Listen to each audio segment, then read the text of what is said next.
Hello everyone, welcome back to our daily practice. चलिए आज हम लोग बात करते हैं हिंदी की। एक्चुअली मैं ये वाला चैप्टर हमने इसके पहले ही स्टार्ट कर चुका है, ठीक है। इसका हम लोग लगभग ये पेज को हम लोग कंप्लीट कर चुके हैं, जिसमें टोटल 27 क्वेश्चन को हम लोग कंप्लीट कर चुके हैं। आज हम लोग करेंगे क्वेश्चन नंबर 28 से, ठीक है। ये चूँकि हमारा फर्स्ट चैप्टर है तो इसको हम लोग कंप्लीट करते हुए जाएंगे, जिसमें से हमने 27 क्वेश्चन तक कर लिया है। आगे हम लोग इसको सॉल्व करते हैं। शुरुआत करते हैं क्वेश्चन नंबर 28 से। देखते हैं क्वेश्चन नंबर 28 क्या कहता है। वह व्यंजन का उच्चारण स्थान क्या है। जो वह व्यंजन है उसका उच्चारण स्थान क्या है। तो वह का व्यंजन उच्चारण स्थान क्या होता है। तो ये होता है हमारा दंत्य, ओष्ठ, मूर्धन्य या फिर दंतोष्ठ। तो बिल्कुल ये हमारा हो जाएगा दंतोष्ठ, यानी कि दंत प्लस ओष्ठ, है ना। दंत प्लस ओष्ठ कर देंगे तो हमारा हो जाएगा दंतोष्ठ, और वही वह का क्या है, उच्चारण स्थान है। तो यहाँ पर हो जाएगा ऑप्शन नंबर डी। नेक्स्ट देखते हैं क्वेश्चन नंबर 29। वत्सर्य व्यंजन कौन सा है। तो वत्सर्य का मतलब ही क्या होता है, इसका बेसिकली मतलब होता है कि जो मसूड़ा, ठीक है। तो वत्सर्य व्यंजन क्या होता है, तो यहाँ पर आपको स, र, ल और न, ये चार व्यंजन क्या होते हैं, तो वत्सर्य व्यंजन कहलाते हैं। तो यहाँ अगर हम लोग बात करेंगे तो न है, लेकिन न में हमारा क्या लगा हुआ है, तो हलंत लगा हुआ है, ठीक है। तो श ह, तो यहाँ पर हम लोग ऑप्शन नंबर सी के साथ जाएंगे, ठीक है, क्योंकि स, र, ल और न होता है, लेकिन यहाँ पर न क्या है, हाफ है। तो इसलिए यहाँ पे ऑप्शन नंबर हम लोग सी को करेक्ट करेंगे। नेक्स्ट देखते हैं, और ये कौन से, अच्छा ठीक है, नेक्स्ट देखते हैं क्वेश्चन नंबर 30 का है। नेक्स्ट नंबर क्वेश्चन नंबर 30 क्या कहता है। स्वर रहित र, यानी कि बिना स्वर के र का प्रयोग हुआ है। अच्छा, कौन से वर्ड में प्रयोग हुआ है, ठीक है, देखते हैं। अच्छा, स्वर रहित र क्या होता है, तो ये वाली जो मात्रा होती है रेफ, इसको हम लोग बोलते हैं स्वर रहित र। ट्रक में, पूर्ण निर्माण में, त्राटक में या फिर शत्रु में। तो ये बिल्कुल हो जाएगा हमारा पूर्ण निर्माण में। नेक्स्ट है क्वेश्चन नंबर 31। निम्न में से अल्पप्राण वर्ण कौन से हैं। तो अल्पप्राण वर्ण कौन से होते हैं, तो अल्पप्राण वैसे व्यंजन, मतलब वैसे हम लोग वर्ण को कहते हैं, ठीक है, जो कि जब हम लोग बोलते हैं तो मुंह से कम हवा निकलती है, उसको हम लोग बोलते हैं अल्पप्राण। और ये क्या होता है, अल्पप्राण का मतलब है कि अल्फा, मतलब कि जो भी लेटर है उसका हमारा फर्स्ट और तीसरा लेटर क्या होता है, अल्पप्राण। लेकिन वही अगर हम लोग इसके ऑपोजिट महाप्राण की बात करें तो महाप्राण होता है दूसरा, और चौथा लेटर क्या है हमारा, महाप्राण, ठीक है। इसमें हमसे बोला गया है अल्पप्राण कौन सा है, तो आ नहीं, क्योंकि इसमें आ क्या है, तो सेकंड है। ये तो पूरा गड़बड़ हो गया, हाँ ठीक है। नेक्स्ट है हमारा क और ग। तो क क्या है, एक पोजीशन पर है, और ग क्या है, थर्ड पोजीशन पर। तो ये तो हो सकता है कि यही वाला को होगा हमारा करेक्ट आंसर, ठीक है, अल्पप्राण। अगर हम लोग य ध की बात करें तो ध किस में आता है, 4th नंबर पे आता है। उसके बाद फ की बात करें तो फ हमारे किस में आता है, 2 नंबर में आता है। तो ये सब तो ऑप्शन नहीं होंगे। नेक्स्ट है क्वेश्चन नंबर 32।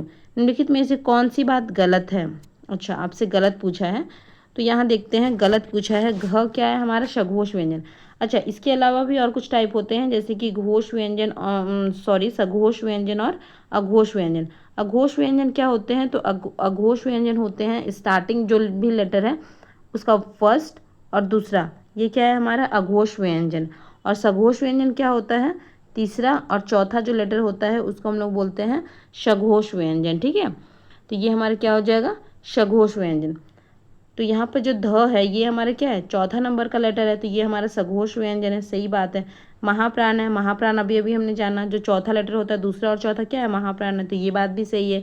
और दंत्य, दंत्य है, तो बिल्कुल त थ द ध अगर हम लोग बात करें तो ये क्या है, दंत्य उच्चारण इसके होते हैं, तो ये तो सही है, हमसे पूछा है गलत। नेक्स्ट देखते हैं। ब क्या है, तो सघोष है। अगर हम लोग बात करें प फ ब, तो बिल्कुल प फ ब क्या है हमारा, तो सघोष है ना।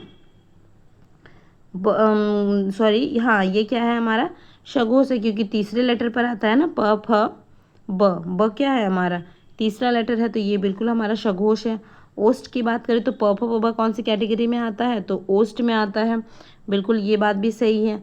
नेक्स्ट है महाप्राण। महाप्राण के लिए क्या होना चाहिए, दूसरा चौथा, हाँ दूसरा और चौथा लेटर होना चाहिए। तो दूसरा अगर हम चौथा लेटर की बात करें तो प फ ब क्या है, तो ब हमारा तीसरा लेटर है, प फ ब है ना, तीसरा लेटर होता है प फ ब। यहाँ पर है हमारा ब, तो ये तो थर्ड नंबर का लेटर है ना, तो और थर्ड नंबर का लेटर हमेशा किस में होगा, तो अल्प प्राण में काउंट होगा, है ना। तो यहाँ पर ये महाप्राण नहीं होगी, बल्कि क्या हो जाएगा, तो अल्प प्राण हो जाएगा। करेक्ट है, मतलब ये गलत है हमारा, तो जो गलत है वही सही है, क्योंकि हमसे पूछा ही क्या है, तो गलत है। नेक्स्ट अगर हम लोग देखेंगे ऑप्शन नंबर सी को, तो च क्या है, अघोष है। बिल्कुल सही बात है, क्योंकि स्टार्टिंग का दूसरा दो लेटर क्या होता है, फर्स्ट और सेकंड अघोष होता है। तालव्य है, ये भी सही है। च छ ज ज क्या है हमारा, तालव्य उच्चारण वाला व्यंजन है। और अल्पप्राण है, क्योंकि ये पहला लेटर है। ठीक है, सिमिलरली आप डी नंबर के साथ भी ऐसा कर सकते हैं। देखिए क ख है ना, क ख क्या है हमारा, कंठ है। उसके बाद महाप्राण है, क्योंकि सेकंड लेटर है। और अघोष है, क्योंकि स्टार्टिंग का दो लेटर में आता है। ठीक है, चलिए नेक्स्ट देखते हैं क्वेश्चन नंबर 33। क्वेश्चन नंबर 33 क्या कहता है, जिनके उच्चारण में स्वर तंत्रियों में कंपन ना हो वे क्या कहलाते हैं। तो जिनके उच्चारण में स्वर तंत्रियों का कंपन ना हो, यानी कि जो आप आराम से बोल पा रहे हैं, उसको हम लोग बोलते हैं अघोष व्यंजन। ठीक है, और अघोष, और जिसके उच्चारण में स्वर तंत्रियों का मतलब कंपन उत्पन्न हो स्वर तंत्रियों में, उसको हम लोग बोलते हैं सघोष व्यंजन। सघोष व्यंजन को ही घोष व्यंजन भी कहते हैं, उसमें कंफ्यूज नहीं होना है। ठीक है, तो यहाँ पर हमें बोला है कंपन नहीं हो रहा है, मतलब कि अघोष व्यंजन। और अघोष व्यंजन क्या होता है, तो स्टार्टिंग का दो लेटर है ना, फर्स्ट और सेकंड, यानी कि क ख च छ, ये सारी चीज़ें, ट ठ। चलिए नेक्स्ट देखते हैं क्वेश्चन नंबर 34। प्रश्नता में कौन सी ध्वनि है सॉरी प्रश्नता में कौन सी ध्वनि है, ये टीजीटी 2006 का क्वेश्चन है। अच्छा एक बात मैं बता दूं कि ये जो क्वेश्चन है ना बहुत ज़्यादा पुराना है, और आजकल मतलब अगर आप स्पेशली हिंदी के लिए, मतलब हिंदी का लिए आप नहीं पढ़ रहे हैं, मतलब सॉरी हिंदी के लिए ही पढ़ रहे हैं, लेकिन स्पेसिफिकली हिंदी का टीचर के लिए नहीं पढ़ना, जैसे कि ये टीजीटी का है ना, मतलब ये स्पेशली टीचिंग एग्जामिनेशन का है, तो इसलिए ये वाले क्वेश्चन ठीक है। लेकिन अगर आप एक जनरल हिंदी के फॉर्म में पढ़ रहे हैं तो इस तरीके के क्वेश्चन नहीं बनेगा, है ना, तो ज़्यादा इसके लिए लोड नहीं लेना है।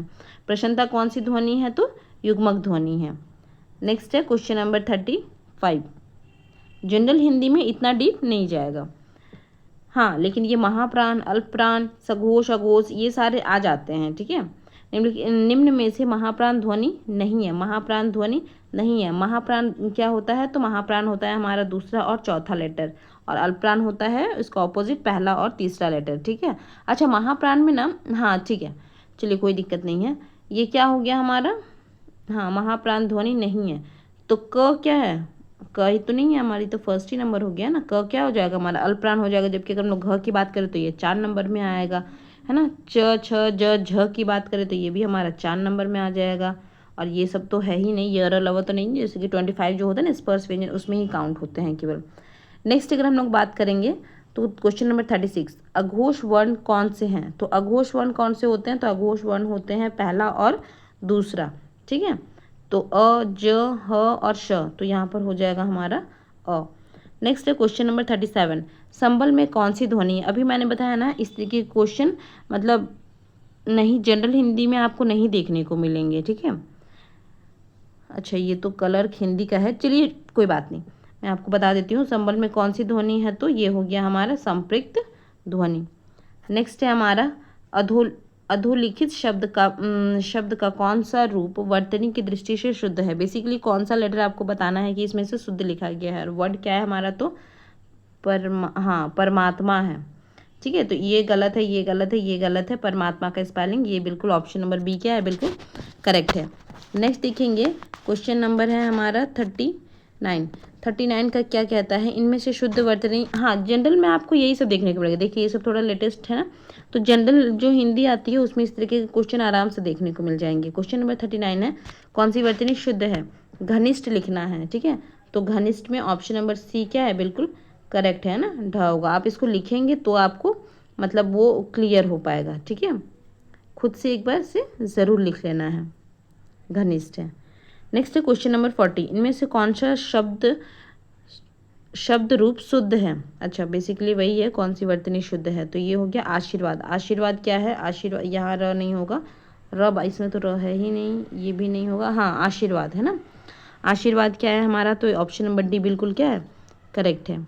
नेक्स्ट देखते हैं क्वेश्चन नंबर 41 से लेकर 47 तक शुद्ध वर्तनी पर टिक लगाना है। अच्छा बहुत सारा क्वेश्चन है, देखिए ये सब देख रहे हैं, ये सब क्या है, तो मतलब जो लेटेस्ट पैटर्न है वो मैं आपको बता रही हूँ। ठीक है, वो जो ध्वनि वाले क्वेश्चन क्या थे बहुत ज़्यादा पुराने थे।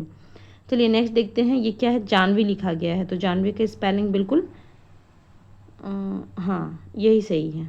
ठीक है, आधा न ह और वी, जानवी होता है। नेक्स्ट है क्वेश्चन नंबर 42, दीर्घायु। दीर्घायु ये नहीं है, इसमें तो र की मात्रा नहीं है, ये भी नहीं, ऑप्शन नंबर ए। नेक्स्ट है, इसके लिए आपको क्या करना है कि जैसे आप यहाँ पर कर रहे हैं प्रैक्टिस मेरे साथ, वैसे ही आपको लिखते भी चलना है। तो ऐसे में क्या होगा कि मिस्टेक नहीं होगा। क्वेश्चन नंबर कितना है, ये तो पूरा ब्लर है, अच्छा कोई बात नहीं, हम लोग काम चला लेंगे। क्वेश्चन नंबर 43, श्रृंगार। श्रृंगार कैसे लिखते हैं, तो श्रृंगार ऐसे लिखते हैं, ठीक है। ऑप्शन नंबर, यहाँ तो ज़्यादा क्लियर नहीं हो रहा है, इसमें र की मात्रा नहीं दिख रही है ना, मतलब री की मात्रा, ऑप्शन नंबर बी। नेक्स्ट है उज्ज्वल। उज्ज्वल कैसे लिखते हैं, उ आधा ज, फिर से आधा ज, व और ल, ठीक है। अगर आप देखेंगे तो बेसिकली बच्चे कैसे क्या करते हैं, उ आधा ज फिर पूरा ज कर देते हैं, तो पूरा ज भी नहीं होता है इसमें, ठीक है। दोनों ही ज क्या होते हैं, तो हाफ होते हैं। ये मिस्टेक ज़्यादातर मतलब बच्चे कर लेते हैं, तो यहाँ पर तो कुछ क्लियर नहीं है, पूरा ब्लर ब्लर है, ठीक है। मैंने आपको करेक्ट बता दिया ना कि उ आधा ज, मतलब दोनों ही ज क्या होते हैं, आधा होते हैं, फिर वो और ल, उज्ज्वल, ठीक है। उसके बाद क्या है, कुछ क्लियर ही नहीं हो रहा, पता नहीं ये वर्ड क्या है। क्वेश्चन नंबर 46 क्या है, लिपि। तो लिपि क्या है, लिपि सिंपल है, लिपि, ठीक है, ऑप्शन नंबर सी। नेक्स्ट है, ना ज़्यादा ब्लर कैसे हो गया। क्वेश्चन नंबर 47, वर्चस्व। वर्चस्व कैसे लिखते हैं, वर्चस्व ही है ना, ये वही लिखने की कोशिश की गई है, तो ये हो गया व आधा च और व, है ना, वर्चस्व, सॉरी आधा श बोल कह रही हूँ और लिख कह रही हूँ, वर्चस्व है ना, आधा श। तो यहाँ पर ऑप्शन नंबर बी क्या है, करेक्ट लग रहा है, क्योंकि यहाँ पे ये वाला श नहीं होता है बल्कि ये वाला होता है, ऑप्शन नंबर बी। नेक्स्ट है हमारा, देखिए ये क्या है, लेटेस्ट है ना, क्वेश्चन नंबर 2016 का है, ये असिस्टेंट टीचर का ही एग्जामिनेशन है, लेकिन फिर भी लेटेस्ट है ना, तो इसमें अच्छा ये भी क्या है, केंद्रीय विद्यालय का ही है। चलिए नेक्स्ट देखते हैं, शुद्ध वर्तनी वाला शब्द क्या है। शुद्ध वर्तनी में क्या लिखा है, अतिशयोक्ति लिखा हुआ है, अतिशयोक्ति, मैं लिख देती हूँ, क्या लिखा हुआ है, अतिशयोक्ति, आधा क और ती, सॉरी ऐसा आती है ना, अतिशयोक्ति। ये थोड़ा आपको दिख नहीं रहा होगा, लेकिन आप ऐसे खुद से प्रैक्टिस करेंगे तो बहुत आराम से हो जाएगा। अ तो में छोटी की मात्रा, फिर श शरीफा वाला श, य में ओ की मात्रा, आधा क, ती और इसमें ई की मात्रा, ठीक है। नेक्स्ट है, शुद्ध शब्द का शुद्ध रूप क्या है, वही है स्पेलिंग आगामी, आगामी ही है ना, हाँ आगामी। तो ये तो आगामी लिखा है, ये भी पता नहीं कुछ समझ, आगामी, अच्छा ये दिख नहीं रहा है, छोड़ो, आगामी, सिंपल। नेक्स्ट है, शुद्ध रूप है पैतृक। पैतृक, पैतृक, पैतृक नहीं, यही सही है ना, ऑप्शन नंबर सी। सही रूप है, सही रूप क्या है, तो ये है हमारा ऐतिहासिक होता है। बहुत सारा ऐसा मतलब मिस्टेक हो जाता है कि ई से शुरू कर देते हैं, ई से नहीं होता है, ऐतिहासिक होता है ना, ऐतिहासिक। ये ऑप्शन नंबर बी भी क्या है, बिल्कुल करेक्ट है। छोटी ई बेंच, ऐसा ई की छोटी ये लगा देना है, बड़ी ए है ना, ऐतिहासिक। चलिए नेक्स्ट है क्वेश्चन नंबर 53, निम्नलिखित में से कौन सा शब्द, अच्छा वही है, कौन सा शब्द शुद्ध है, ये हो गया प्रतिनिधि। तो प्रतिनिधि कैसे लिखते हैं, सिंपल प्रतिनिधि, ठीक है, सब में छोटी की मात्रा जाएगी, प्रतिनिधि। नेक्स्ट है क्वेश्चन नंबर 54 से 55 में क्या है, चार प्रतिनिधि शुद्ध बताना है। अच्छा ठीक है, इस पूरा पेज में वही है क्या। चलिए अभिव्यक्ति, अभिव्यक्ति का क्या हो जाएगा, तो बड़ी की मात्रा नहीं, छोटी की मात्रा, ये ठीक है, हाँ ऑप्शन नंबर बी अभिव्यक्ति, ठीक है। नेक्स्ट क्या है हमारा क्वेश्चन नंबर 55, अवशिष्ट, अवशिष्ट, अवशिष्ट, यहाँ ऑप्शन नंबर बी। होप कि आपको दिख रहा होगा, ये अ है, भ में छोटी की मात्रा है, व है, य है और आधा क तो छोटी की मात्रा। अवशिष्ट में भी वैसे ही अ व श शरीफा वाला श, उसके बाद ये वाला श और ट, अवशिष्ट है ना, दिख रहा होगा। नेक्स्ट है क्वेश्चन नंबर 56, कौन सा शब्द सही है, तो कौन सा शब्द सही है, पूजनीय, पूजनीय, सिंपल। नेक्स्ट है क्वेश्चन नंबर 57, क्वेश्चन नंबर 57 क्या है, निम्नलिखित में से कौन सी वर्तनी शुद्ध है, कौन सी वर्तनी शुद्ध है, तो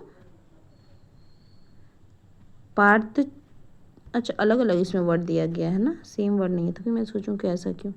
ठीक है, पार्थ ऐसा नहीं होता है, पार्थ ऐसा होता है ना, पार्थ चरण होता है, ऐसा चरण नहीं होता है। पूजनीय अभी अभी हमने देखा था, पूजनीय क्या होता है, पूरा ज है ना, तो अनुग्रहित, ये क्या है, बिल्कुल सही। नेक्स्ट है क्वेश्चन नंबर 58, इनमें से किस शब्द की वर्तनी शुद्ध है, किसकी वर्तनी शुद्ध है, तो उपयुक्त, ऑप्शन नंबर बी। नेक्स्ट है औदार्य की तरह व्यवहार शब्द में कौन सा शब्द ठीक है, औदार्य की तरह व्यवहार शब्द में कौन सा शब्द ठीक है,